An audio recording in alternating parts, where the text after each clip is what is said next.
Guys, Mr. Mold here, and we're excited to show you the finished product of a mold remediation and the way we leave things, once we do the final cleaning and we do the step that's called the encapsulation.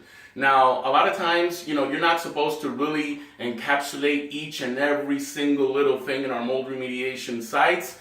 But for me, it's all about presentation and to show that the care, the passion, and the professionalism that we put into our job sites are always there. Let me show you inside the containment of a bathroom that we did the mold remediation. We removed all the rotted materials. There was mold everywhere. And this is not a showroom, although it does appear to be a showroom Christmas winter wonderland. No, it's not. This is a bathroom.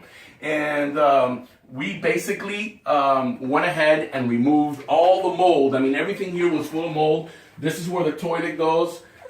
This is where the sink goes. And basically what we did was we went ahead and removed all the cabinets. We removed all the drywall. This was due to an Irma water intrusion coming from the roof. Now, the water point of intrusion took place in this section here. Hence the reason we had to remove all the drywall. And the reason we're covering this up is now when we go through the final inspection or clearance, as they call it, we don't want the machine that they're going to come in here to draw anything from the attic and cross-contaminate what we have going here. It took a lot of work. It took a lot of sacrifice to get this way. Now, the protocol guidelines doesn't call for us to really paint and encapsulate everything, okay? It's only the organic materials, maybe the wood behind the drywall and certain areas. We like to make sure that everything is uniform, and in the mold remediation, when these studs are contaminated, we have to sand each and every one of them.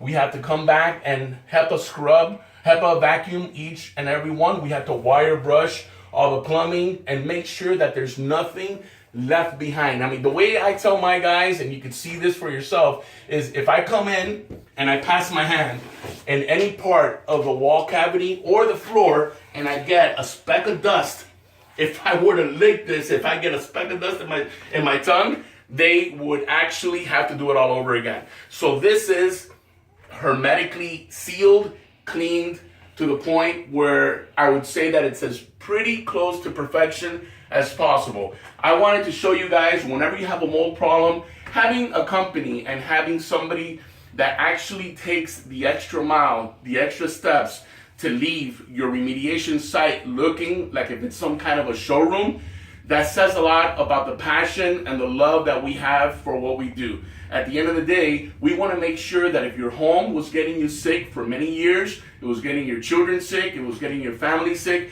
we want to make sure that we don't leave not even the slightest colony or spore for that matter when it comes to the microbial contamination.